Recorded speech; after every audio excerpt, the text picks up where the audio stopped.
আপনি কি ফিলিস্তিনের ওই ভূখণ্ডের দিকে একটু তাকাতে পেরেছেন? এটুকু লক্ষ্য করেছেন? তারা পানি না পেয়ে সকালবেলা পাথরের উপরে শিশির পরে সেই শিশির চাটতেছে, পানি নাই, বিশুদ্ধ পানি নাই, বিশুদ্ধ খাবার নেই। এই যে একটি 2024 সালের আমরা আধুনিক দুনিয়া বলি, তথ্য প্রযুক্তির চরম উৎকর্ষ সাধনের এই যুগে এমনও দেশ পৃথিবীতে পড়ে আছে যে দেশের মানুষ না খেয়ে মারা যাচ্ছে। এটি কি খাদ্যের অভাব না বন্টনের অভাব? খাদ্যের অভাব না বন্টনের অভাব? বন্টনের অভাব। গোটা পৃথিবীর নেতৃবৃন্দের রাজনৈতিক বলির পাঠা হয়ে, বলি হয়ে এই সমস্ত লোকগুলো না খেয়ে মারা যাচ্ছে। কেন হচ্ছে? এটার মূল কারণ হলো নেতৃত্ব আছে কিন্তু সৎ নেতৃত্ব নাই। ঠিক কি না? পৃথিবীর মানুষ আছে কিন্তু প্রকৃত মানুষ নাই। পৃথিবীতে সবাই মুখে মুখে মানবতার কথা বলছে কিন্তু মানবতার কোনো গন্ধ, মানবতায় স্থান পেয়েছে আজকে দানবতা, পাশবিকতা। সম্মানিত ভাইয়েরা, সেই সময় আমরা বসে আছি এমন একজন ব্যক্তির জীবন থেকে কিছু কথা শোনার জন্য, যার চারিত্রিক সনদ আল্লাহ তাআলা নিজে দিয়েছেন, যিনি জীবনে কৌতুক করে একটা মিথ্যা কথা বলেন নাই। কি করে? কৌতুক করে। নাতির সঙ্গে গল্প করেন, অনেক সময় কৌতুক করে কত কি শোনায়, কত গল্প করে, কাল্পনিক কথা বলে, মিথ্যা কথা চলে আসে, কল্পনায় চলে আসে। কিন্তু আমার নবীজির জীবনে কৌতুক করেও একটা মিথ্যা কথা বলেন নাই। এটা কম কথা নয় কিন্তু। এবং আমার নবীজি কখনো ডান দিকে তাকালে আর চোখে তাকাতেন না, মুখটা ফিরায় নিয়ে তাকাতেন। বাম দিকে তাকালে মুখটা ফিরায় নিয়ে তাকাতেন, আর চোখেও তাকাতেন না। মানুষ সন্দেহ করবে এমন নজরও তিনি কোনোদিন দেন নাই। কি চারিত্রিক সৌন্দর্য আল্লাহ তাআলা তাকে দান করেছিল। কিন্তু সেই নবীজির জীবনেও পরীক্ষা কি এসেছিল? আসতে পরীক্ষা কি এসেছিল? সবচেয়ে কম না সবচেয়ে বেশি? সবচেয়ে কম না সবচেয়ে বেশি? আশাদ্দুন নাসি ইন্না শাদ্দান নাস বালাউল আম্বিয়া সুম্মাল আমসাল ফাল আমসাল। এই পৃথিবীতে সবচেয়ে বেশি বালা মুসিবতের সম্মুখীন হয়েছেন এই পৃথিবীর যারা সবচেয়ে সম্মানিত ব্যক্তি, আম্বিয়া কেরাম। এবং নবীদের মধ্যে সবচেয়ে যিনি সাইয়্যিদুল আম্বিয়া, আমার নবীর জীবনে সবচেয়ে পরীক্ষা ছিল সবচেয়ে কম না সবচেয়ে বেশি? সবচেয়ে বেশি। আসুন এই কোরআনের আলোকে আমার নবীজির জীবনের 15টা কঠিন পরীক্ষা এবং তাতে ইমানদারদের জন্য কি শিক্ষা, এই বিষয়ে আমি কিছু কথা উপস্থাপন করতে চাচ্ছি। আমি এই বিষয়ে এর আগে এই পয়েন্ট আকারে আমি কখনো হয়তো অন্য সাইড কথা বলেছি, এই সাইডে আমার আজকেই প্রথম এই আলোচনার এই বিষয়টা আমি আজকে উপস্থাপন করতে চাচ্ছি। আপনাদের কষ্ট হচ্ছে জেনেও আমি মনে হচ্ছে যে আমি শেষ করে দিই, দোয়া করে দিই। আপনাদের প্রচন্ড গরম লাগতেছে মনে হয়, কষ্ট হচ্ছে না তো? আপনাদের গরম লাগতেছে কিন্তু ভালো লাগতেছে তো? বলি আলহামদুলিল্লাহ। আমার এখন মনে পড়ছে মিনার কথা। মিনা, মুজদালিফা, আরাফা যারা হজ করতে গেছেন, প্রচন্ড গরম, ব্যবসা গরম, কঠিন না? এই গরমে সারাদিন আরাফায় বসে থাকতে হয়, প্রচন্ড গরম, কত কষ্ট। কষ্ট যত বেশি হবে দিনের কাজে, এর প্রাপ্তি তত কম হবে না বেশি হবে? বেশি হবে। সম্মানিত ভাইয়েরা, তাহলে এই কোরআন কে নাজিল করেছেন বলেন তো? তানজিলুম মির রাব্বিল আলামিন। এটা আমার রবের পক্ষ থেকে নাজিল হয়েছে, কোনো সন্দেহ আছে? কোরআনটা এসেছিল কোন মাসে বলেন তো? বলেন। শাহরু রমাদান আল্লাযী উনজিলা ফীহিল কোরআন। কোন রাতে নাজিল হয়েছিল? ইন্না আনজালনাহু ফী লাইলাতিল কদর। এসেছিল কেন? লিতুখরিজান নাস মিনাজ যুলুমাতি ইলান নূর।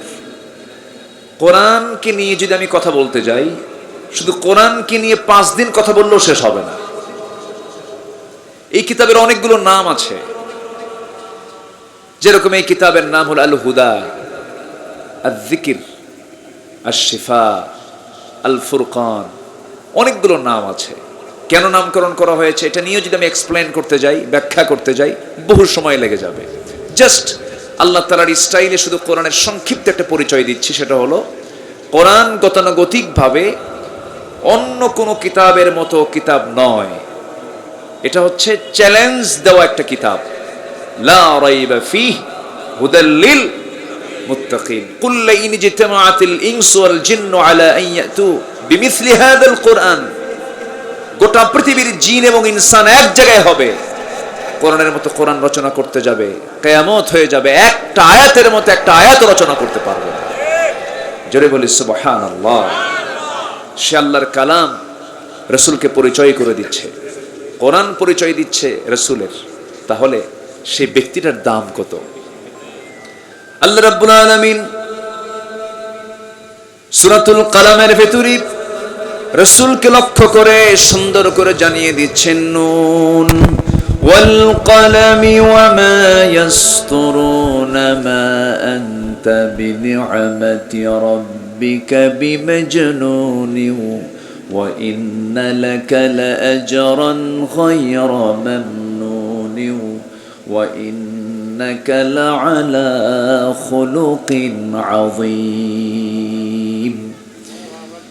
আল্লাহ রাব্বুল আলামিন রাসূলকে আয়াতগুলো নাযিল করে জানায়া দিলেন, হে রাসূল, আপনি মনক্ষুণ্ণ হবেন না, মনমরা হবেন না, হতাশ হবেন না, পেরেশান হবেন না, চিন্তান্বিত হবেন না, চিন্তাগ্রস্ত হবেন না।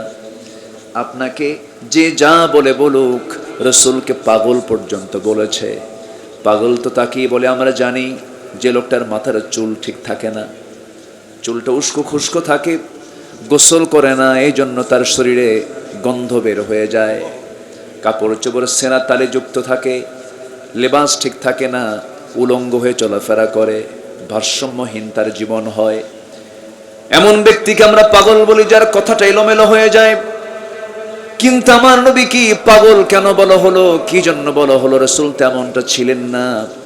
আমার রাসূল যখন হাসি দিতেন, তার দাঁতগুলো দেখা যেত মুক্তোর দানার মতো চকচকে। রাসূলের চুলগুলো যখন তিনি বিছায়া দিতেন, দুই দিকে চুলটা বিছায়া দিতেন। আমার নবী সারা জীবন চুলগুলো বড় বড় রেখেছেন। আজকে যেন কোন যুবককে যেন মসজিদের মধ্যে দেখতে পেলাম বড় বড় চুল, সুন্নাহ। কিন্তু আজকে এই বড় চুলগুলো নিয়ে গেছে খাজা বাবার দরবারেরা, ঠিক কিনা? এই জন্য মনে হয় যে এটা মনে ভণ্ড ভণ্ড না। আমার নবীজির চুলগুলো বড় বড় ছিল। নবীজি দুই দিকে চুলগুলো ছেড়ে দিতেন। হাদিস আসছে তার চুলগুলো হালকা কোকড়ানো ছিল। নবীজি এত পরিমাণ তেল দিতেন মাথায়, তেলগুলো চুয়ে চুয়ে চিপ দিয়ে পড়ে যেত, গড়ে গড়ে আসতো। রাসূল প্রচুর তেল দিতেন, মাথায় একটু কাপড় রাখতেন, পাগড়িও পড়েছেন। কিন্তু আমার নবীজি কেন পাগল তাকে বলা হলো, কি জন্য তাকে পাগল আখ্যা দেওয়া হলো? রাসূল যখন যে রাস্তা দিয়ে যেতেন সুগন্ধে ভরপুর হয়ে যেত। নবীজি কোনো শিশুর মাথায় যখন হাত বুলাতেন, গোটা শরীর তার সুগন্ধে ভরপুর হয়ে যেত। একজন পাগলের বৈশিষ্ট্য এরকম নয়। পাগল তেমন সুগন্ধওয়ালা একজন মানুষ হবে না। আমার নবীজি এত রুচিশীল মানুষ ছিলেন যে আমার নবীজি যদিও কাপড় চোপড়, আমার নবীজির এমন সময় গেছে ছেঁড়া তালে যুক্ত কাপড় পর্যন্ত পড়েছেন। কেন পড়েছেন, কি জন্য পড়েছেন? সেই সময় তার অভাব ছিল। কিন্তু এর মানে এই না ইসলাম ছেঁড়া কাপড় পরতে বলেছে, তালিওয়ালা কাপড় পরতে বলেছে।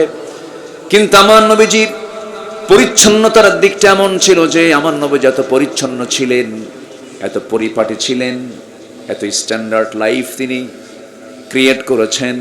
গোটা পৃথিবীর সকল মানুষের জন্য তিনি বাস্তব নমুনা ছিলেন। পোশাকেও তিনি পরিপাটি, কথার বেলাও পরিপাটি। এরপরে যখন তিনি সুন্দর করে মানুষের সঙ্গে কথা বলতে যেতেন, সেই সময় হাস্যোজ্জ্বল মুখ নিয়ে কথা বলতেন। সেই লোকটাকে পাগল বলা হলো কেন? পাগল বলার এক নাম্বার কারণ ছিল, যে কারণটা সেটা হলো আমার নবীজি যে মুখ থেকে যায় কথাগুলো বলেছেন সম্পূর্ণ কার কথা বলেছেন। সুন্দর করে সাজিয়ে সাজিয়ে রাসূল কথা বলতেন, এটাও ছিল তার দোষ। বলা হলো মুহাম্মদ তো কবি। মুহাম্মদ কি কবি হয়ে গেছে?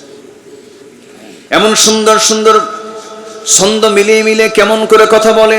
ওয়ামা আল্লামনাহু আশ-শি'রা ওয়ামা ইয়ানবাগী লা। আমি আল্লাহ তাআলা রাসূলকে কোনো কবিতার শিক্ষা দেই নাই যে তিনি কবি হবেন, বরং এই কোরআন আমি তাকে শিক্ষা দিয়েছি যা তিনি বলেছেন কোরআন থেকে বলেছেন। আল্লাহ রাব্বুল আলামিন তার কথার ব্যাপারে চ্যালেঞ্জ দিচ্ছেন, মা ইয়ানতিকু আনিল হাওয়া ইন হুয়া ইল্লা ওয়াহয়ুন ইউহা। যা তিনি বলেছেন কোরআন থেকে বলেছেন, বানিয়ে একটা ওয়ার্ডও তিনি বলেন নাই। যা বলেছেন কার কথা? আসতে বলবেন না, কার কথা? আল্লাহর কথা। বাবার কথা বলেন নাই, দাদার কথা বলেন নাই। দাদা হুজুর নিয়ে, বাপ হুজুর নিয়ে তিনি ব্যস্ত ছিলেন না, কারণ বাবার মধ্যে ভুল থাকতে পারে, দাদার মধ্যে ভুল থাকতে পারে, কিন্তু আমার আল্লাহর কালামের মধ্যে কোনো প্রকার ভুল থাকতে পারে না। আজকে আমার দেশের দাদা হুজুরের ওয়াজ আছে না নাই? বাবা হুজুরের ওয়াজ আছে না নাই? আমার বন্ধুগণ, এত এত ওয়াজ থাকতে, 6টা সিহা সিত্তা হাদিস থাকার পরেও বাপ কেন আসে, দাদার ওয়াজ কেন আসে?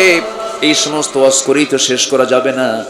আল্লাহ রাব্বুল আলামিন কোরআনটাকে বান্দার জন্য এনাফ করে দিয়েছেন, একদম তোমার জন্য এটা যথেষ্ট। এই ব্যবসা করবে, তুমি লসে পড়বে না।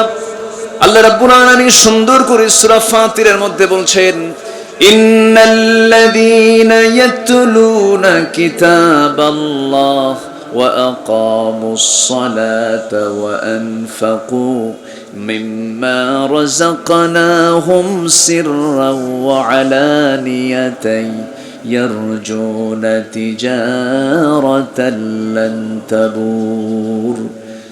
আল্লাহর কালাম যারা তেলাওয়াত করবে, নামাজ যারা কায়েম করবে, নাম্বার 3 হলো প্রকাশ্যে গোপনে সচ্ছল অসচ্ছল অবস্থায় যারা আমাকে খুশি করার জন্য যারা আমার পথে দান করবে, এই 3টা কাজ যারা করবে, এই 3 দফা যারা বাস্তবায়ন করবে, ইয়ারজুনা তিজারাতান লান তাবুর, আশা করা যায় তাদের ব্যবসায়ী কখনো লস নাই। যেরকম সুবহানাল্লাহ। তাহলে কোরআনের আলোচনায় কোনো লস আছে? কোরআন তেলাওয়াতে কোনো লস আছে? কোরআনে কাজ করলে কোনো লস আছে? কোরআনে আন্দোলন করলে কোনো লস আছে? কিন্তু অন্য আন্দোলন করলে শুধু লস না, মহা লস। লাভ তো নাই, পুঁজিও শেষ হয়ে যাবে। কোরআনকে নিয়ে আমরা থাকবো। জোরে বলি ইনশাআল্লাহ, জোরে বলি ইনশাআল্লাহ। সে কোরআন জানিয়ে দিচ্ছে আমার নবীর জীবনের ঘাটে ঘাটে, ধাপে ধাপে বিভিন্ন পরীক্ষা যে তার আসছে, এবং সেখান থেকে আমাদের কিছু শিক্ষা আমরা নিতে পারি। যেরকম আমার নবীর প্রথম জীবনটা এসেছে হলো রসুল যখনই নবুয়তের ঘোষণা দিলেন, একটা হেয় মার্কা, একটা ব্যঙ্গোক্তি করে নবীজির ঘর থেকে একজন মন্তব্য করে ফেলল, মুহাম্মদ এটা কি বলে? রসুল যখনই বললেন যে আমি আল্লাহর নবী, আবু লাহাব নবীর গ্রাম্য চাচা না আপন চাচা? বলেন, রক্তের বাইরে না রক্তের ভিতরে? আবু লাহাবের বাবার নাম আর আমার নবীজির বাবার নাম, অর্থাৎ আব্দুল্লাহর পিতা এবং আবু লাহাবের পিতা দুইজন না একজন? বলেন, একজন। সে আবু লাহাব যদিও বৈমাত্রীয়, মা দুইজন ভিন্ন ছিল। সিরাতে আসছে আবু লাহাবের মা আর আব্দুল্লাহর মা দুজন ভিন্ন ছিলেন, কিন্তু বাবা তাহলে রক্ত কি দুটো হলো না একটাই হলো? একটাই হলো। একই পরিবারের আপন চাচা আমার নবীজি শুধু নবুয়তের ঘোষণা দিয়েছেন। আবু লাহাব বলে মুহাম্মদ তো পাগলা হয়ে গেছে। যেরকম নাউজুবিল্লাহ, প্রচন্ড ক্ষেপে গেছে, রেগে গেছে।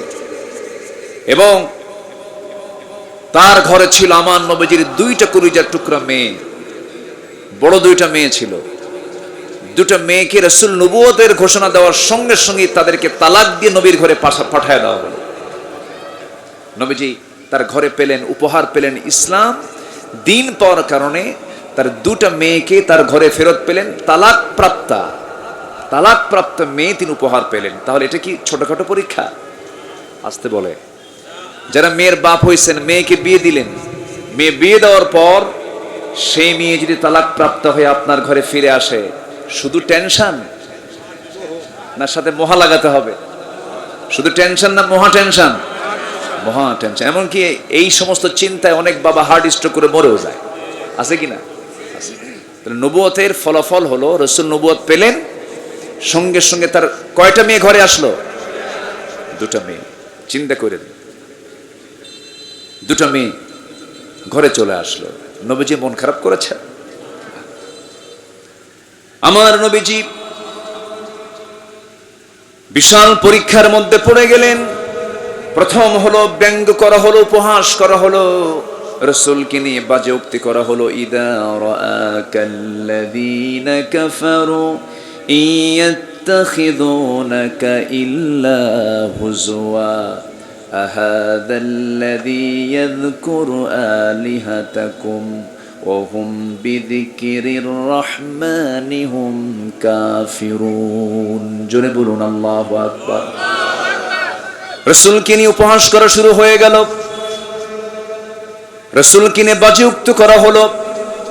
নবীজির সাথে থাকা যে সমস্ত সাহাবীরা প্রাথমিক পর্যায়ে দিন গ্রহণ করেছিলেন তারা ছিলেন ধনী মানুষ না গরিব মানুষ? গরিব মানুষ। ইসলামের উপকার বেশি করেছে ধনীগুলো না গরিব মানুষগুলো? গরিব মানুষগুলো। আজকের নেতা হতে গেলেও দেখবেন লিখতে হয় ধনীর বন্ধু না গরিবের বন্ধু। কি লেখা লাগে বলেন তো? গরিবের বন্ধু লেখা লাগে। উনি মিল ইন্ডাস্ট্রিজের মালিক হলেও কি হবে, গরিবের বন্ধু ছাড়া নেতা হওয়া যাবে না।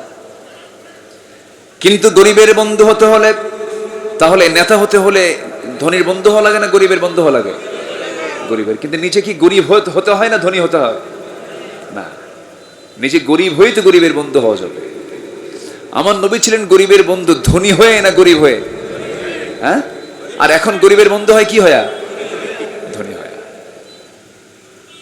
হ্যাঁ, চিন্তা করেন 11 লক্ষ কোটি টাকা দেশ থেকে পাচার হয়েছে, 18 লক্ষ কোটি টাকা দেশের ঋণ।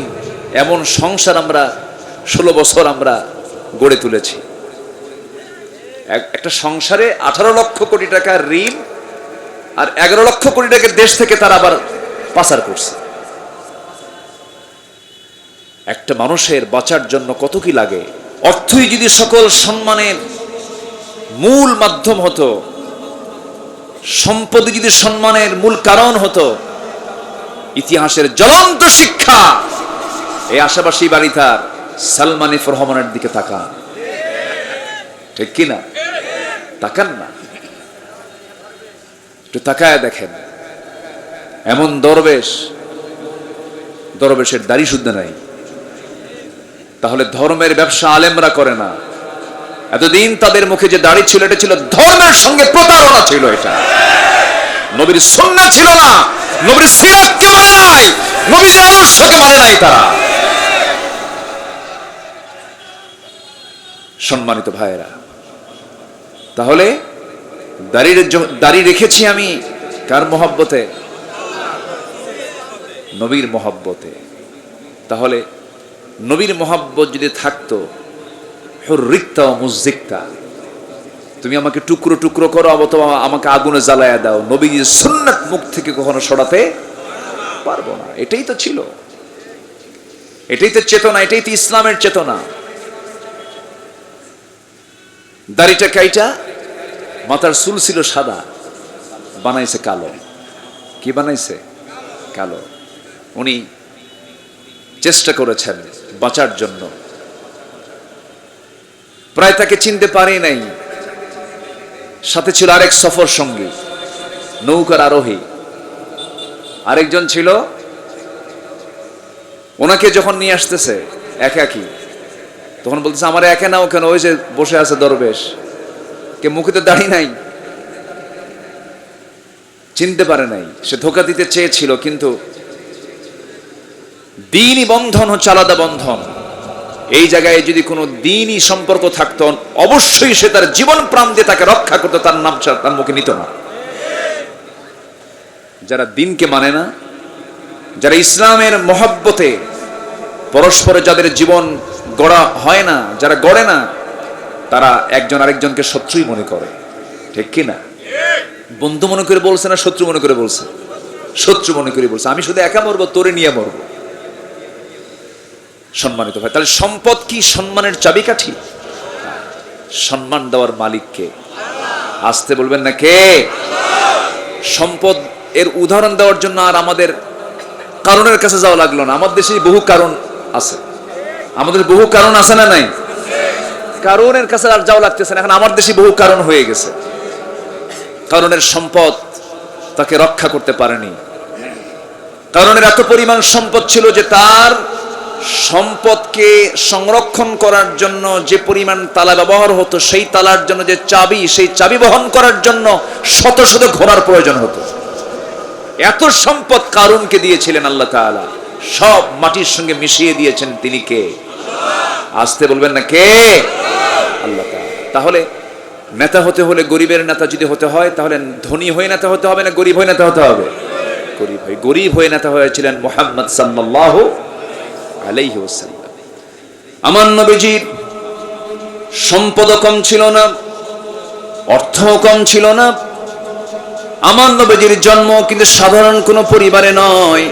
আমরা অনেকে মনে করি আমার নবীজির জন্ম মনে হয় গরিব পরিবারে হয়েছিল, ভুল কথা। সাধারণ পরিবারে হয়েছিল, ভুল কথা।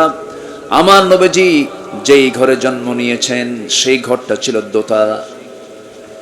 গোটা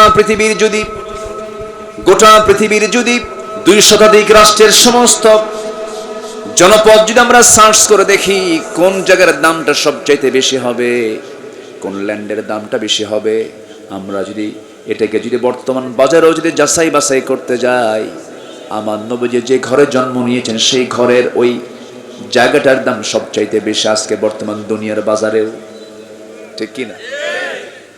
আমার নবীজি ছিলেন মক্কার কাবার সবচেয়ে নিকটবর্তী বাসিন্দা ছিলেন।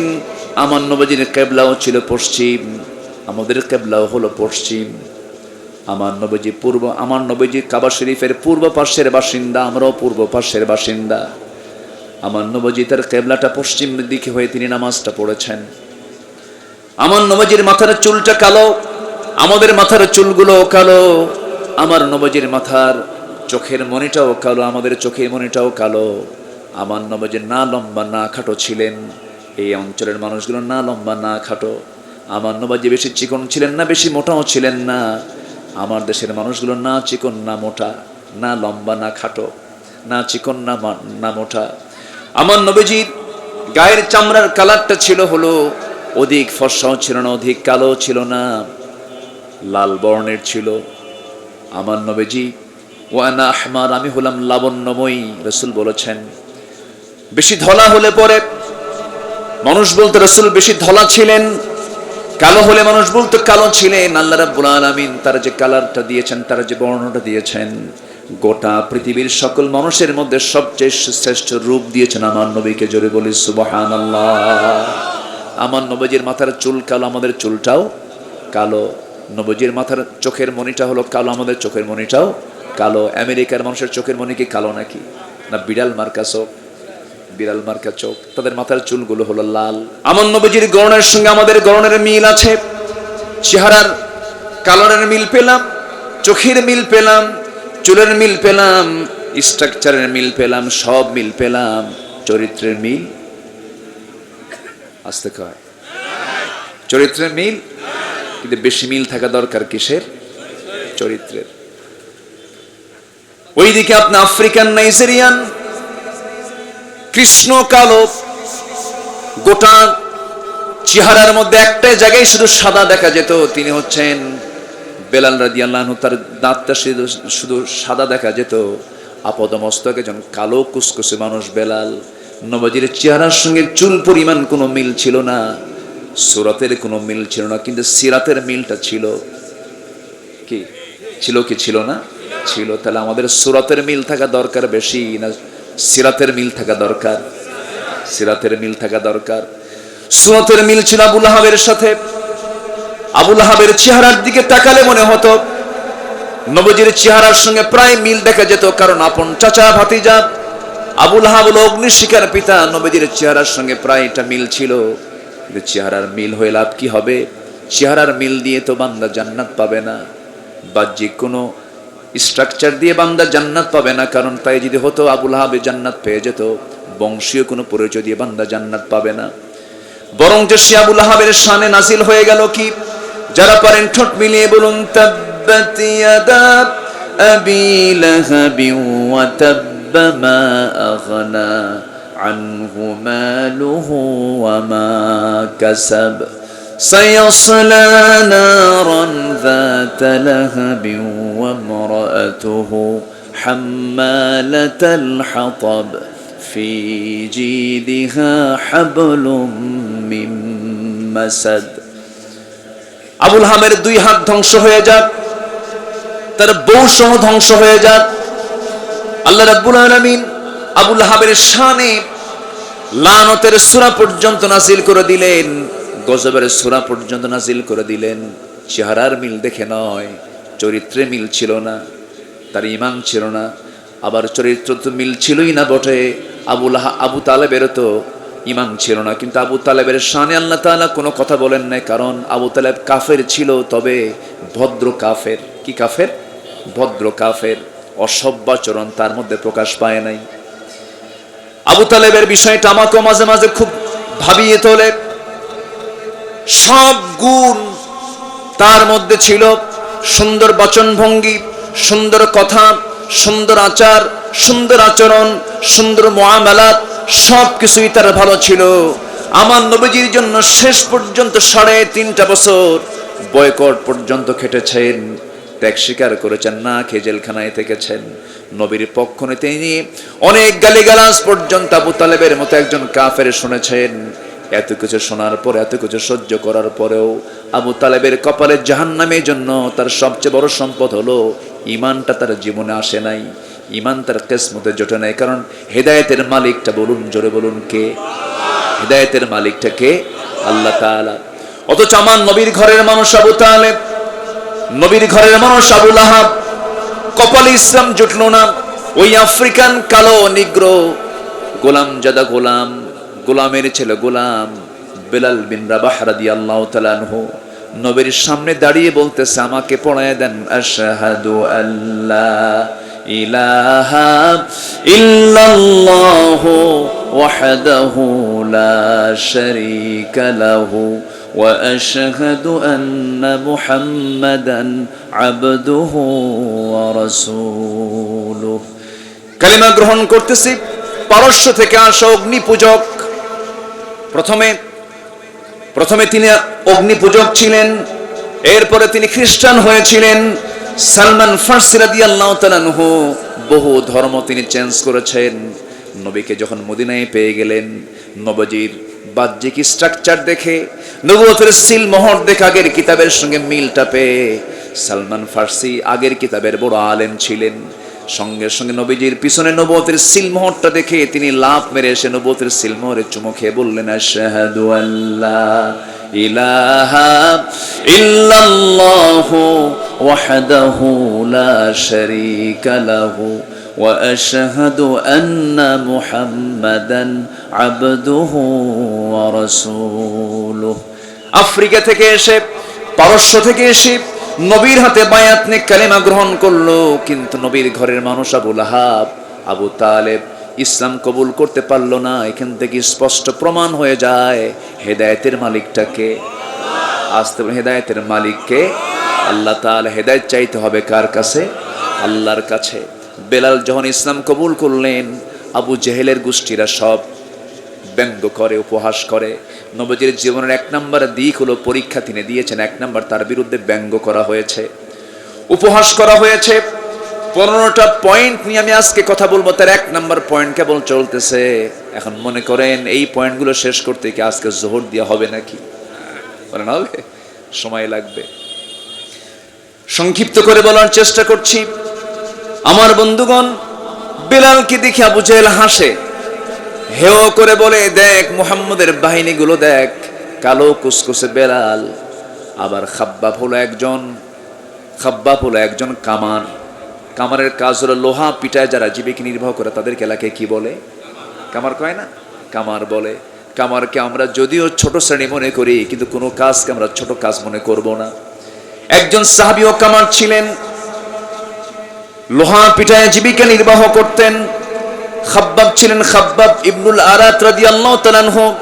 তিনি ছিলেন ইসলামের 5ম ইসলাম গ্রহণকারী একজন ভাগ্যবান যুবক।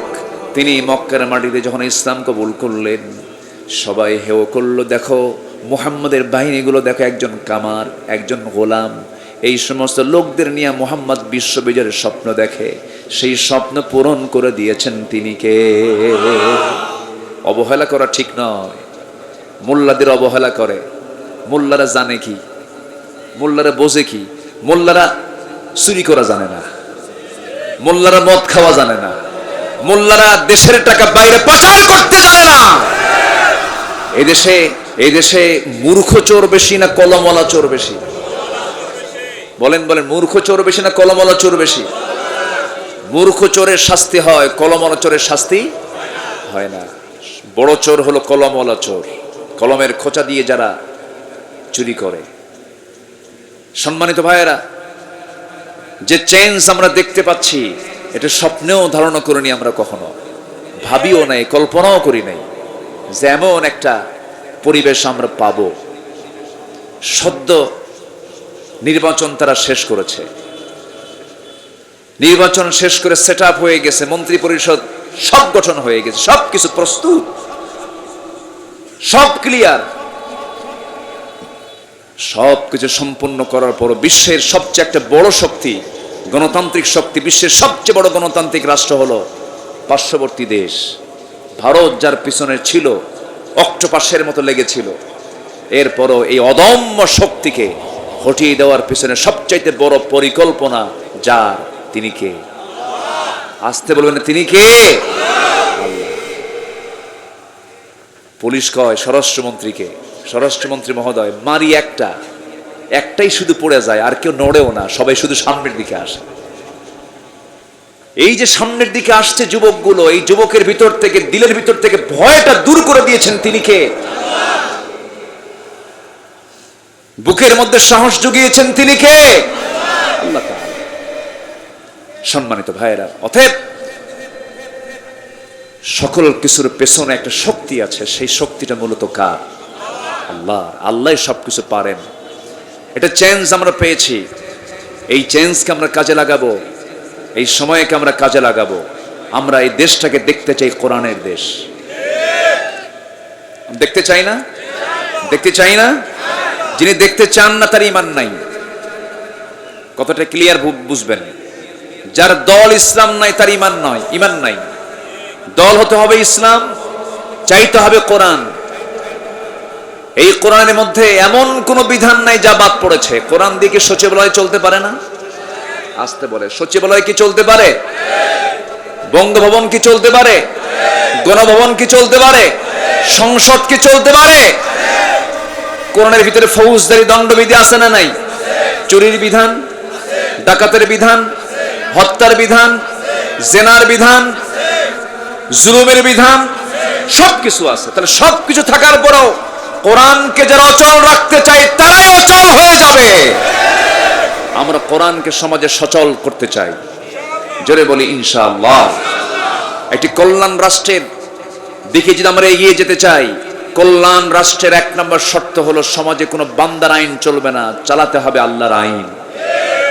নিকটবর্তী ইতিহাস দেখেন, খোরাসানের দিকে তাকান, আফগানের দিকে তাকান না আপনি, যে আফগানকে সারা জীবন পশ্চিম মিডিয়া সারা জীবন তাদেরকে সন্ত্রাসী বলেছে, জঙ্গি বলেছে, আজকে সে আফগান পৃথিবীর বুকে নতুন করে একটি সমৃদ্ধশালী দেশ হিসেবে তারা মাথা উঁচু করে দাঁড় হয়েছে। সম্মানিত ভাইয়েরা, সম্মানিত বন্ধুগণ, ইল্লা তানফিরু ইউআযিবুকুম আযাবান আলীমান ওয়া ইস্তাবদিল কওমান গায়রাকুম ওয়া লা তাদুররুহু শাইআ। তুমি যদি পালাও, আবার আল্লাহ তোমাদের উপরে একটা চাপায়া দিবেন জালিম শক্তিকে। আবার আমরা যেহেতু যুবক ছাত্রদেরকে দেখেছি, তারা পালায় নাই, তারা এগিয়ে গিয়েছে, আল্লাহ তাদেরকে বিজয় দিয়েছেন। আমরা আর পালাতে চাই না, কোরআনের রাষ্ট্র না কায়েম না হওয়া পর্যন্ত ইনশাআল্লাহ আমরা এই কাজ চালিয়ে যাব। জোরে বলি ইনশাআল্লাহ। ব্যঙ্গ করুক, উপহাস করুক, এখন আর দাঁড়িয়ে রাখতে কোনো সমস্যা আসলে সমস্যা নাই। পুলিশের ভিতরে দাঁড়িয়ে রাখতে প্রবলেম ছিল। অনেক পুলিশ অফিসার আমাদের সঙ্গে মত বিনিময় করেছেন, যে সমস্ত পুলিশ অফিসারের মুখে দাঁড়িয়ে ছিল তাদেরকে সন্দেহ করে তাদের পদোন্নতি দেওয়া হয় নাই। 5 ওয়াক্ত নামাজ পড়লে থেকে সন্দেহ করা হতো কে এর মৌলবাদী, এটা 7 দিন 1 দিন নামাজ পড়লে হয়ে যায়। এরকম করে একটা মনস্তাত্ত্বিক চরম অস্থিরতার মধ্যে যারা দ্বীনি চেতনাকে লালন করত তাদেরকে অস্থির করে রেখেছিল, সেই অস্থির পরিবেশ থেকে আমরা একটু হলেও স্বস্তির নিঃশ্বাস ফেলতে পারছি। বলি আলহামদুলিল্লাহ। জেগে বসেছিল বাম রামেরা জেগে বসেছিল, যাদের চেতনার মধ্যে ইসলামকে ধ্বংস করেছিল তাদের চেতনা। There is no God, unseen is nothing, communist পার্টির মূল থিওরি তাদের দ্বারা নিয়ন্ত্রণ হতো আমার দেশের রাজনীতি, তাদের কলম রচনা হয়েছে, ঠিক কিনা? রাশেদ খান মেনন, তারপর হাসানুল হক ইনু, এই সমস্ত ব্যক্তিদের মুখ থেকে বের হতো কোরআনের কোন মাহফিল বাংলার জমিনে হতে দেওয়া হবে না। এই 16টি বছর এই যে আজকে মাহফিল হচ্ছে, এখানে থানায় যাওয়া লাগছে, অনুমতি নেওয়া লাগছে। আজ এই 16টি বছর যত প্রোগ্রাম টুকটাক কম বেশি হয়েছে, থানাতে গিয়ে বসে থাকতে হয়েছে ঘন্টার পরে ঘন্টা। এসপি অফিস, ডিসি অফিস, যেন মাহফিল করা হয়ে গেছে একটা রাষ্ট্রীয় অপরাধ। সেই চিত্র আর আমাদের দেশে নাই। বলি আলহামদুলিল্লাহ, জোরে বলি আলহামদুলিল্লাহ। চেয়েছিল তারা কামাল পাশার তারা একটা চিত্র দেশে ফোটাতে চেয়েছিল। কামাল পাশার সময় মসজিদগুলোকে তালা মেরেছিল, আযান নিষিদ্ধ করা হয়েছিল। সেই সেকুলারকে প্রতিষ্ঠা করার জন্য হাজারো চেষ্টা করেছে, কিন্তু এদেশের যুব সমাজ চেতনাকে লালন করে, ইসলামকে লালন করে সামনের দিকে তারা ঝাঁপিয়ে পড়েছে, আল্লাহ সাহায্য করেছে। অতএব এটাকে আমরা কখনো দুর্বল চোখে দেখতে যাব, আমরা এটাকে মাথায় নেব। জোরে বলি ইনশাআল্লাহ। নবীজিকে ব্যঙ্গ করা হয়েছে, উপহাস করা হয়েছে। রাসূল কি সেই ব্যঙ্গ উপহাসে কি রাসূল মন খারাপ করেছেন? আমার নবীজির পাশে বেলাল ইসলাম কবুল করছে। বেলাল গোলাম, আবু জেহেল কয় মুহাম্মদের বাহিনীগুলো দেখো, এই নিয়ে নাকি বিশ্ববিজয়ের স্বপ্ন দেখে। আল্লাহ তাআলা সেই বেলালকে বানালেন পৃথিবীর প্রথম মুয়াজ্জিন। সুবহানাল্লাহ বলবেন। পৃথিবীর প্রথম মুয়াজ্জিন কে? পরিচয় কি? গোলাম, বাপও গোলাম, ছেলেও গোলাম, গায়ে কোনো কাপড় চোপড় নাই। শক্তিশালী ছিলেন, ইমানের শক্তিতে শক্তিশালী ছিলেন, আবার দৈহিকভাবে শক্তিশালী ছিলেন। কালো লোকগুলোর গায়ে শক্তি কম না বেশি? বেশি। আল্লাহ ওদের গায়ে শক্তি বেশি দিচ্ছে। আল্লাহ তো মানে ওজনটাকে ঠিক রাখা দরকার। তো কাউকে সৌন্দর্য বেশি দিয়েছেন, কাউকে শক্তি বেশি দিয়েছেন। আল্লাহ এটাকে ব্যালেন্স করেছেন। আল্লাযী খালাকাকা ফাসাওয়াকা ফাআদালাক, তিনি ইতিদাল করেছেন। আল্লাহ তাআলা সমতা রক্ষা করেছেন। কাউকে দিয়েছেন সূরাত, কাউকে দিয়েছেন সিরাত, সব দিক থেকে ব্যালেন্স। শারীরিক শক্তি একটা বিশাল গুণ। তো আল্লাহ তাআলা কালোদের মধ্যে শক্তিটা বেশি দিয়েছেন। সাইয়েদনা বেলাল রাদিয়াল্লাহু তাআলা আনহু বদরে অংশগ্রহণ করেছেন, উহুদে অংশগ্রহণ করেছেন। মক্কা বিজয়ের দিন সবার আগে সাইয়েদনা বেলাল আসতেছেন। আমার নবীজির সেই মক্কা বিজয়ের দিনে, ফতে মক্কার দিনে নবীজি বলছেন, বেলাল আজকে তৃপ্তি ভরে আজান দেবে। যে মক্কার মানুষ তোমাকে নির্যাতন করেছিল, সেই মক্কা আজকে বিজয় হয়ে গেছে।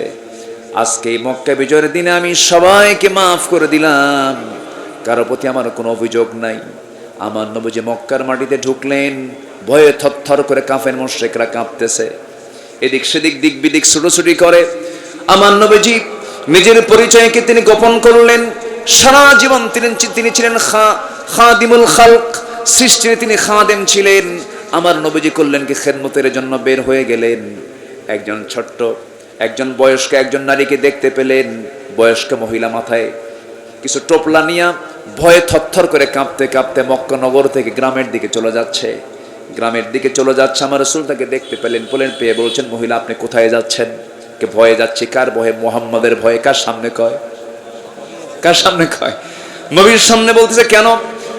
জি মুহাম্মদকে আমরা তাড়াইয়া দিয়েছি, রক্তাক্ত করে মক্কা থেকে বের করে দিয়েছে। সেই মুহাম্মদ আজকে মক্কা দখল করে ফেলেছে, সে আজকে রক্তের বন্যা বয়ে ফেলবে, সেই ভয়ে চলে যাই। রাসূল বললেন, মা কষ্ট হবে আপনার, টোপলাটা আমার হাতে দিয়ে দেন।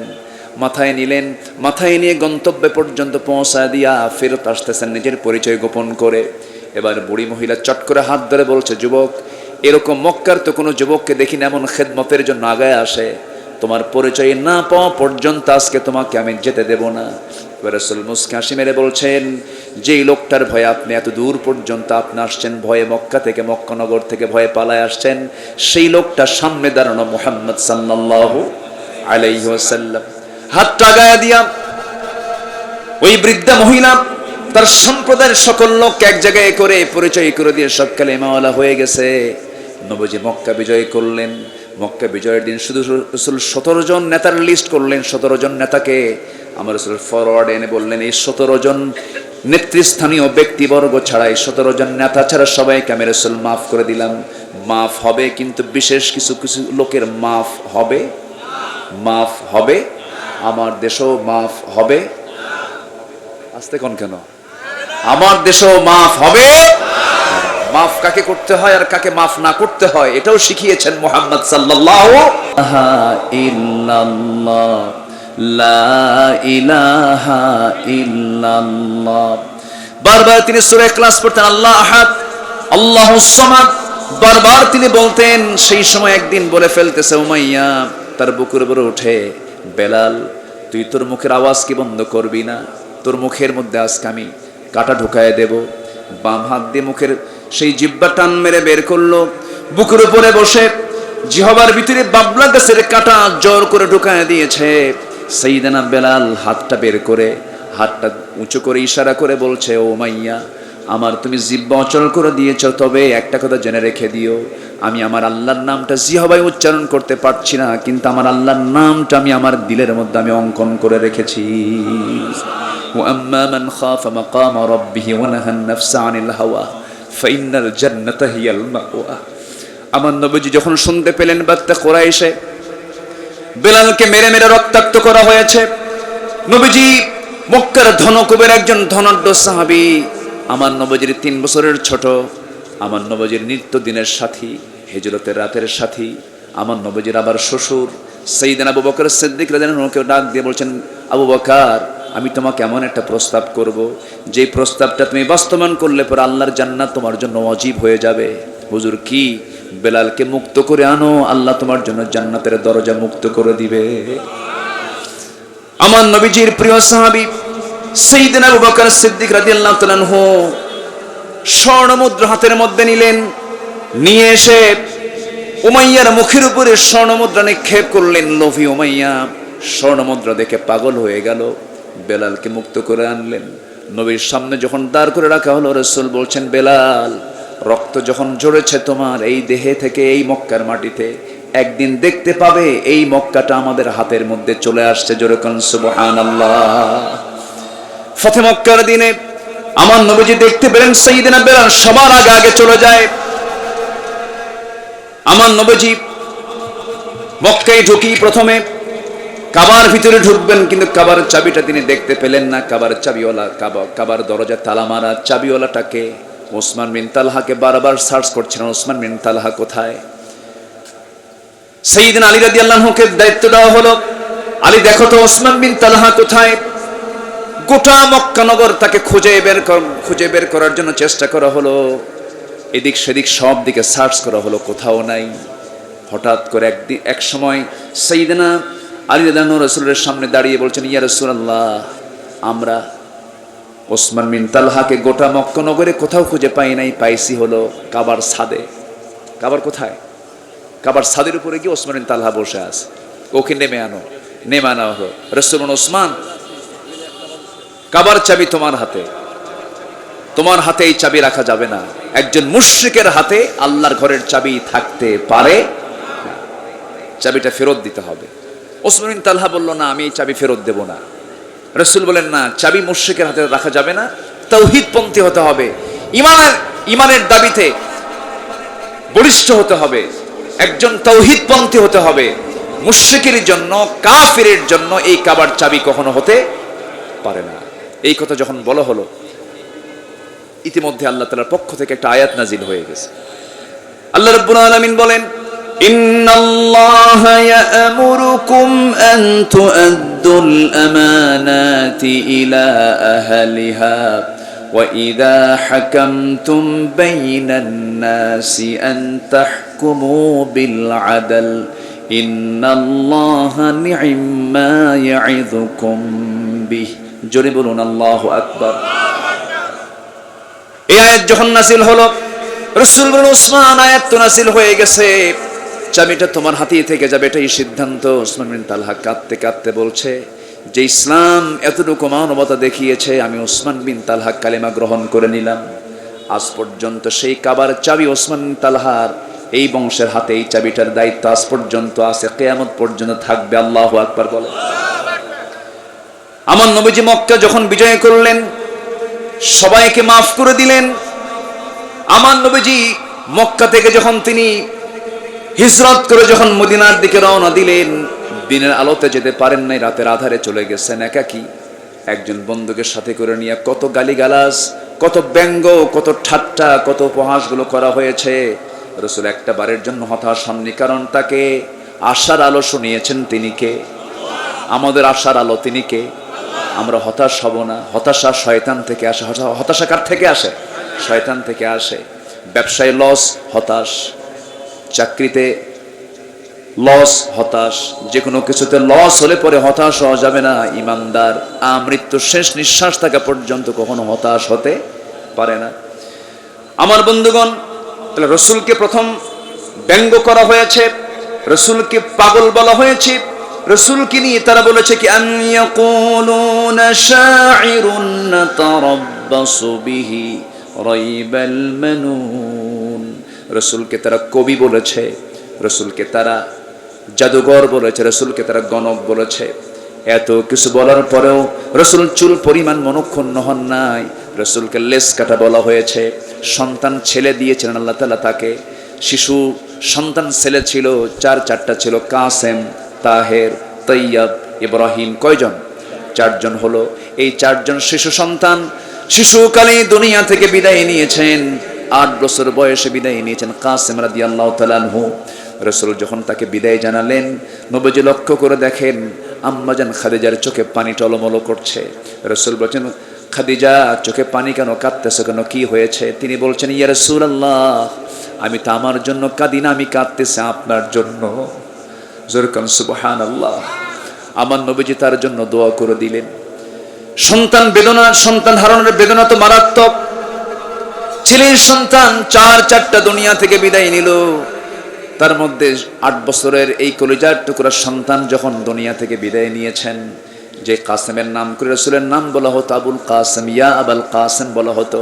রসুল যখন সন্তানটা হারিয়ে ফেললেন, একদিকে কষ্ট, একদিকে তিনি তার চোখের কোনা বেয়ে পানি পড়ছে।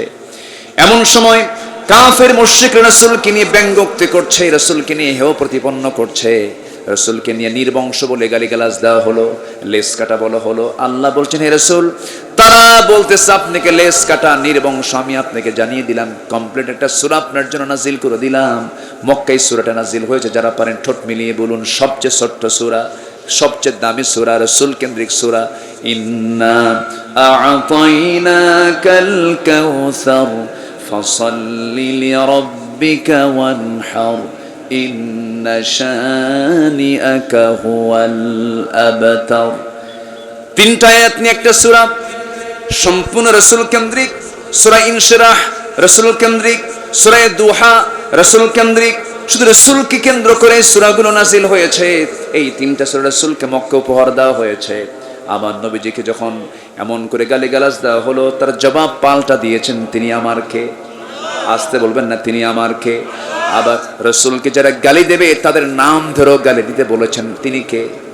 আবুল আহাব রাসূলকে গালি দেয় নাই, আবার আবুল আহাবের নাম ধরে গালি দিয়েছেন কে? অতএব আজকের সমাজে রাসূলকে যারা নাম ধরে গালি দেবে, আমরা তাদের নাম ধরেই গালি দেব। আসতে কয়। হয়তো অনেকে বলবেন যে আজকে আপনি নাম ধরে ধরে কিছু লোকের নাম বললেন।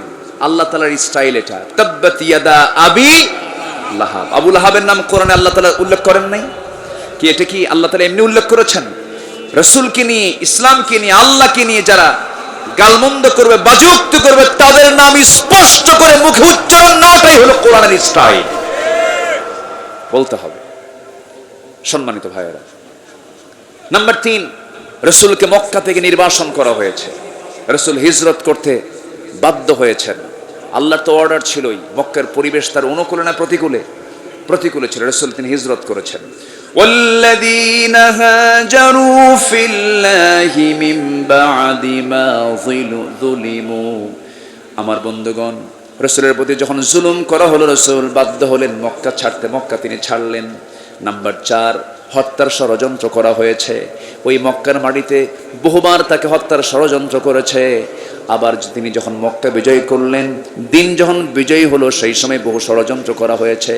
নবীজির খাবারের মধ্যে বিষ ঢুকিয়ে দিয়েছে ইহুদির বাচ্চারা। ইহুদিরা আজও পৃথিবীতে আছে না নাই? তারা এক নবীকে মারছে না, বহু নবীকে মারছে। ওয়াকতুলুনান নাবিয়্যিন, অনেক নবীকে তারা হত্যা করেছে। রাসূলকে নিয়েও তারা সাজিয়েছে অনেক কিছু।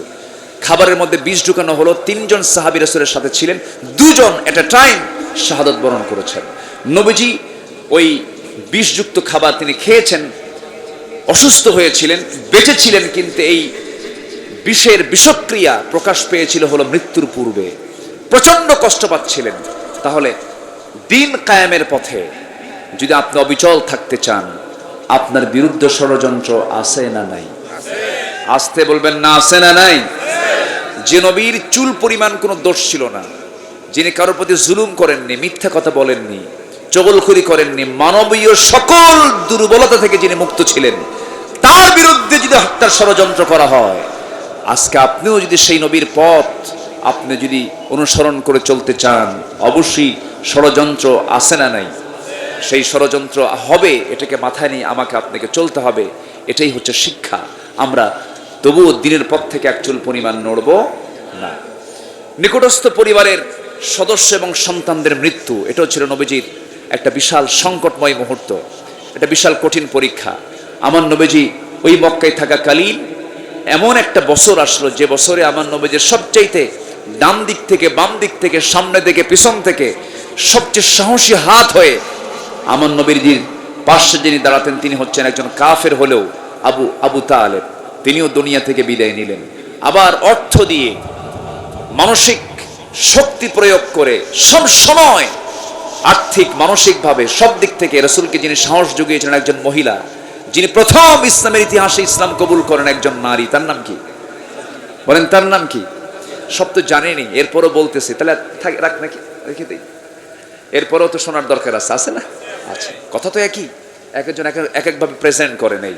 খাদিজা রাদিয়াল্লাহু তাআলা আনহা প্রথম ইসলাম কবুল করেছেন, একজন মহিলা। আবার প্রথম রক্ত ঝরেছেন একজন কি বলেন বলেন বলেন? পুরুষ না মহিলা? তাহলে মেয়েদের অবদান কি পুরুষের চাইতে কোনো অংশ কম? প্রথম ইসলাম গ্রহণ করছেন পুরুষ না মহিলা? প্রথম জীবন দিয়েছেন পুরুষ না মহিলা? প্রথম কাবা শরীফের বাসিন্দা ছিলেন, কাবা শরীফের ভিতরের বাসিন্দা ছিলেন পুরুষ না মহিলা? মহিলা। হাজেরা আলাইহিস সালাতু ওয়াস সালাম তিনি হারামের বাসিন্দা ছিলেন, হারামের বাসিন্দা ছিলেন, যা পৃথিবীর কোনো পুরুষের ভাগ্য জোটে নাই। ইসলাম গ্রহণ করেছেন প্রথম একজন মহিলা, ইসলামের জন্য জীবন দিয়েছেন একজন কি মহিলা।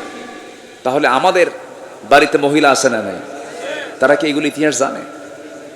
তারা জানে হলো কলকাতার ইতিহাস, ওই যে স্টার জলসা, স্টার প্লাস, এগুলো জানে। তারা জানে না যে আমাদের রক্ত দিয়া ইসলামের সূচনা হয়েছে, আমাদের ইসলাম গ্রহণের মধ্য দিয়ে ইসলামের সূচনা হয়েছে। তারা জানে না আমাদের স্যাক্রিফাইসের মধ্য দিয়ে আমাদের মধ্যে একজন নারী হাজরা আলাইহিস সালাতু ওয়াস সালাম কাবা শরীফের মেহমান হতে পেরেছিলেন, বাসিন্দা হতে পেরেছিলেন। এই সমস্ত কথাগুলো মাদেরকে জানানোর দরকার আছে না নাই? আচ্ছা, আল্লাহ তাআলা এলাকার সকল মাদেরকে, সুমাইয়া, খাদিজা, হাজেরা, এই সমস্ত মাদের সঙ্গে আল্লাহ তাআলা কবুল করুন। জোরে বলি আল্লাহুম্মা আমিন। খাদিজার ইন্তেকাল হলো, আমার নবীজির চাচা আবু তালেবের ইন্তেকাল হলো। চরম একটা সংকটে আমার রাসূল পড়ে গেলেন, প্রকাশ্যে বিরোধিতা শুরু হয়ে গেল। যেখানে পাই সেখানে সাহাবীদেরকে মারে। ইয়াসার পরিবারকে দুনিয়া থেকে বিদায় করা হলো। অনেক কথা ছিল, সময় তো অল্প, আমি শেষের দিকে আস্তে আস্তে চলে যাচ্ছি, আর 10-15 মিনিটের মধ্যে আজান হয়ে যাবে। নাম্বার 6 হলো অবরোধ এবং কঠিন পরীক্ষার তিনি সম্মুখীন হলেন। অবরোধ করা হলো, অবরুদ্ধ করা হলো, রাসূলকে ঘর থেকে বের হতে দেওয়া হলো না, রাসূলকে মারার জন্য উদ্যত হলো, অনেক অত্যাচারগুলো করা হলো, এমনকি রাসূলকে শারীরিকভাবে নির্যাতন পর্যন্ত করা হলো মক্কার মাটিতে। নাম্বার 7 হলো উহুদের যুদ্ধে বিশাল বড় পরীক্ষা তাকে দিতে হলো। এটা হলো মক্কায় না মদিনায় যাওয়ার পর? মদিনায় যাওয়ার পরে উহুদের প্রেক্ষাপট চলে আসলো। আল্লাহ তাআলা এই উহুদে বিজয় দিয়েছেন। এই উহুদে প্রকৃতার্থে আমরা মনে করি যে এখানে কারো বিজয় হয়নি, না, এখানে মুসলমানদেরই বিজয় হয়েছে। আমরা বুক ফুলি বলতে পারি, বলি আলহামদুলিল্লাহ, জোরে বলি আলহামদুলিল্লাহ। কিন্তু এখানে কিছু শিক্ষা আছে, এখানে কিছু কি আছে? শিক্ষা আছে। এই যে একটু এলোমেলো ভাবটা আসলো, এটা নেতৃত্বের আনুগত্যের ক্ষেত্রে একটু সংকট তৈরির কারণে এই সিচুয়েশনটা হয়েছিল। যারা ইতিহাস জানেন, আমি লম্বা করে আর বলতে পারছি না, একটু আমরা ইঙ্গিতের মধ্য দিয়ে বোঝার চেষ্টা করব। নাম্বার 8 হলো তায়েফের ঘটনা। আল্লাহ তাআলা তায়েফে আল্লাহ রসুলকে বিশাল একটা পরীক্ষার সম্মুখীন করেছিলেন। দিন প্রচারে এই পরীক্ষার সম্মুখীন হওয়া লাগতে পারে, তার জ্বলন্ত সাক্ষী হচ্ছে মুহাম্মদ সাল্লাল্লাহু আলাইহি ওয়াসাল্লাম। নাম্বার 9 হচ্ছে পারিবারিক একটা পরীক্ষায় পড়েছিলেন। আমার নবীর স্ত্রী ছিলেন আম্মা জান আয়েশা সিদ্দিকা রাদিয়াল্লাহু তাআলা আনহা, তাকে একটা বিশাল পরীক্ষার মধ্যে ফেলেছিল মুনাফিকেরা। রাসূল পরীক্ষার মধ্যে পড়েছিলেন, সেটা হচ্ছে ইফকের ঘটনা। ইফকের ঘটনা সবার জানা আছে কিনা জানি না। আমার আপনার পরিবারও এমন জাতীয় ফিতনা ফাসাদ হওয়ার সম্ভাবনা আছে না নাই? আচ্ছা, থাকতে পারে। তখন আমরা চলে যাব ইফকের ঘটনার দিকে। রাসূলের জীবনে যদি এমন পরীক্ষা আসে, আমার আপনার জীবনে পরীক্ষা আসতে পারে। মুনাফিক মনে হয় মুন্সিগঞ্জ জেলায় নাই। মুন্সিগঞ্জ জেলায় কি মুনাফিক আছে? আছে। তাহলে মুনাফিক যদি থাকে, এরকম ফিতনার আশঙ্কা আছে না নাই? আছে। ইন্নাল্লাযীনা জাউ বিল ইফকি উসবাতুম মিনকুম। হে রাসূল, আপনার বিরুদ্ধে, আপনার স্ত্রী আয়েশার বিরুদ্ধে যে সমস্ত কথাগুলো বলা হচ্ছে সম্পূর্ণ মিথ্যা, কাল্পনিক। সাহায্য করলেন কে? মুনাফিকদেরকে একদম মানে পরাজয়ের অতল গহ্বরে ডুবিয়ে দিলেন কে? আল্লাহ তাআলা। সম্মানিত ভাইরা, এরপর নাম্বার 10 হচ্ছে নবীজির প্রিয় সাহাবীদের উপর অত্যাচার শুরু হয়েছিল। নবীজির প্রিয় সাহাবীদের উপর অত্যাচার, নির্যাতন, নিপীড়ন শুরু হলো। অনেক লম্বা লম্বা কথা ছিল। এরপরে রাসূল ঘাবড়ালেন না। রাসূল এই গরিব সাহাবীদেরকে নিয়ে একত্রিত হলেন। মুনাফিকদের বিশ্বাসঘাতকতা, কষ্টদায়ক আচরণ। নাম্বার 11, অনেক আয়াত ছিল, সুযোগ নেই। আচ্ছা জি, এরপরে হচ্ছে নাম্বার 12 হলো শত্রুদের দ্বারা চুক্তি ভঙ্গ হলো। হুদায়বিয়ার একটা সন্ধি হয়েছিল, সেই চুক্তি যখন ভঙ্গ হয়ে গেল, বিশাল পরীক্ষার সম্মুখীন রাসূল পড়ে গেলেন। এরপরে মক্কা বিজয়ের একটা পরিবেশ সূচনা হলো। আল্লাহ তাআলা তার রাসূলকে দিয়ে এই যে বিশাল 23 বছরে যা ঘটিয়েছেন, সকল কিছুতেই, সকল ঘটনার মধ্যেই আমাদের চরম শিক্ষা আছে না নাই? আছে। আমরা এই শিক্ষাগুলো আমরা অবশ্যই নেওয়ার চেষ্টা করব। জোরে বলি ইনশাআল্লাহ। কুরাইশদের অব্যাহত হুমকি এর মাঝে চলতেছিল। হুমকি ধামকিকে উপেক্ষা করে আমার রাসূল তার মঞ্জিলে মকসদে পৌঁছানোর জন্য সাহায্য চেয়েছেন সর্বক্ষণ কার কাছে? আল্লাহর কাছে। বদরের যুদ্ধ এসেছিল, সেই বদরের যুদ্ধে বিজয় দিয়েছেন কে? সংখ্যা কম, কিন্তু বিজয় কাদের হয়েছে? মুসলমানদের হয়েছে। তাহলে সংখ্যা কোনো বিষয় না ঈমান বিষয়? সংখ্যা বিষয় না ঈমান বিষয়? ঈমান বিষয়। এটার বাস্তব প্রমাণ হলো কিসের যুদ্ধ বলেন তো? বদর যুদ্ধ। নিজ গোত্রের দ্বারা প্রত্যাখ্যান হয়েছিলেন। নিজ গোত্রের লোকেরা রাসূলকে প্রত্যাখ্যান করেছিল। কুরাইশরা নবীর বিরুদ্ধে ভেটো প্রদান করেছিল। এরপরেও রাসূল তার দিন থেকে একচুল পরিমাণ নড়েন নাই। সম্মানিত ভাইয়েরা, আমার নবীজির সংক্ষিপ্ত জীবন থেকে, তার ঘটে যাওয়া ইতিহাস থেকে কিছু কথা আমি সংক্ষিপ্ত করে বললাম। এর মাঝ থেকে আমাদের করণীয় হলো একটা বিষয় সবার আগে মাথায় রাখতে হবে, আমরা ঈমানটাকে নির্ভেজাল করব। জোরে বলি ইনশাআল্লাহ। বাবার ছেলে মুসলমানের ছেলে মুসলমান, তারপরে চৌধুরীর ছেলে চৌধুরী, এটা মনে করে আমরা ভাববো না যে পৈতৃক সূত্রে আমরা মুসলমান হয়েছে আমরা জান্নাত পেয়ে যাব না। ঈমানকে নির্ভেজাল মুক্ত রাখবো। জোরে বলি ইনশাআল্লাহ। নামাজ পড়বো কয় ওয়াক্ত? নামাজ পড়বো কয় ওয়াক্ত? সবাইকে নামাজ পড়তে রাজি আছেন? 5 ওয়াক্ত। কারা কারা একটু হাত তুলে দেখেন তো দেখি। জোরে বলি ইয়া আল্লাহ। আরো জোরে ইয়া আল্লাহ। আমাদেরকে 5 ওয়াক্ত সালাত আদায় করার তৌফিক তুমি আল্লাহ দিয়া দাও। জোরে বলি আমিন। আরো জোরে আমিন। হাত নামান। সবার বাড়িতে মা বোন আছে না নাই? পর্দা করা কি বলেন? পর্দা করা কি? আচ্ছা, বেঁচে থাকার জন্য পানি পান করা কি বলেন? কি এটা জরুরি কিনা বলেন? পানি ছাড়া বাঁচা যায়? তো পানি ছাড়া যেমন বাঁচা যায় না, পর্দা ছাড়াও একজন নারী বাঁচতে পারে, একজন পুরুষ বাঁচতে পারে। তো সবার বাড়ির মা বোনদেরকে অবশ্যই পর্দার লেবাস দেওয়ার দরকার আছে না নাই? শুধু দেখা করবে মেয়েরা 14 জনের সাথে। কয়জনের সাথে বলেন? 14 জনের সাথে দেখা করবেন। যারা মাহরাম, হুররিমাত আলাইকুম উম্মাহাতুকুম ওয়া বানাতুকুম, এই আয়াতে 14 শ্রেণীকে আল্লাহ তাআলা নির্দিষ্ট করেছেন। এই 14 শ্রেণী, পুরুষের জন্য 14 জন, নারীর জন্য 14 জন। এই 14 জন পুরুষ 14 জন নারীর সাথে দেখা করতে পারবে। 14 জন নারীর সাথে একজন পুরুষ দেখা করতে পারবে। এই 14 জন মাহরামকে আল্লাহ তাআলা নির্দিষ্ট করে দিয়ে, যেরকম মার সঙ্গে সন্তান দেখা করবে কোনো বাধা, কিন্তু বুকে কাপড় দরকার আছে না নাই? মেয়ের সঙ্গে তার বাবা দেখা করতে পারবে কোনো বাধা, কিন্তু বুকে কাপড়ের দরকার আছে না নাই? মাথায় কাপড়ের দরকার আছে না নাই? ন্যূনতম নিজের মেয়ের সঙ্গেও কোনো বাবা দেখা করতে গেলে মাথায় কাপড় রাখা দরকার, বুকে ওড়না রাখা দরকার, যেখানে ইসলাম এতটুকু কন্ডিশন করে দিয়েছে। আর সেই সময় আমরা লক্ষ্য করে দেখি অনেক অসভ্য পিতা আছে নিজের মেয়েকে উলঙ্গ করে রাস্তায় বের করে, আছে না নাই? সজাগ থাকতে হবে। কু আনফুসাকুম ওয়া আহলিকুম নারা। রাসূল পরিবার নিয়ে খুব পেরেশান থাকতেন, রাসূল পরিবারকে অনেক সময় দিয়েছেন। আমি বিগত এই তো কয়েকদিন আগে একটা মাহফিল ছিল আমার শেরপুর, আমি সেখানে রাসূল তিনি যে পরিবারকে সময় দিয়েছেন এই বিষয়ের উপরে রাসূলের সিরাত নিয়ে আমি কিছু কথা বলেছি। এখন তো অনলাইনের যুগ, এগুলো সব জায়গা থেকে পাবেন, শুনতে পাবেন। আমরা পরিবারকে সময় দেব, জোরে বলি ইনশাআল্লাহ। আচ্ছা, তাহলে আমার নিজের পর্দার দরকার আছে না? আমার পর্দা কি বলেন? আমার পর্দা করা কি ফরজ? কিসের পর্দা বলেন? চোখের পর্দা নাই, শুধু বোরকা পর্দা? বোরকা পরে আকাম কুকাম করে এমন কিছু মহিলা আছে না নাই? আছে। এর মানে আবার বোরকা পরা যাবে না তা না, বোরকা পরতে হবে।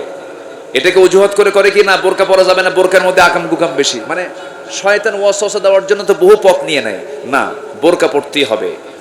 বোরকা পরা প্রত্যেক নারীর জন্য আল্লাহ তাআলা ফরজ করেছেন। কি করেছেন বলেন? ফরজ করে দিয়েছেন। তাদেরকে দেখা যাবে হচ্ছে কাল গোরাব, কাকের মতো। কাকের গায়ে কোনো সাদা অংশ আছে? কাকের গায়ে কোনো চামড়া কালো সারা কোনো অংশ আছে? মেয়েরা তাদের শরীরটা করবে কি? আবৃত্তি করবে কি দিয়া? কালো দিয়া। কি দিয়া বলেন? সাদা, নীল, হলুদ।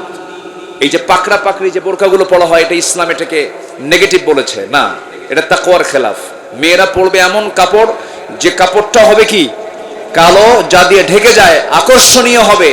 বোরকার গায়ে আবার আয়না লাগায়। কি লাগায়? আয়না। মানে আয়না মানে আসো। তাহলে কেমন হলো? বোরকাকে আপনি ডেকোরেট করবেন, তাহলে আপনি পর্দা করলেন কেন?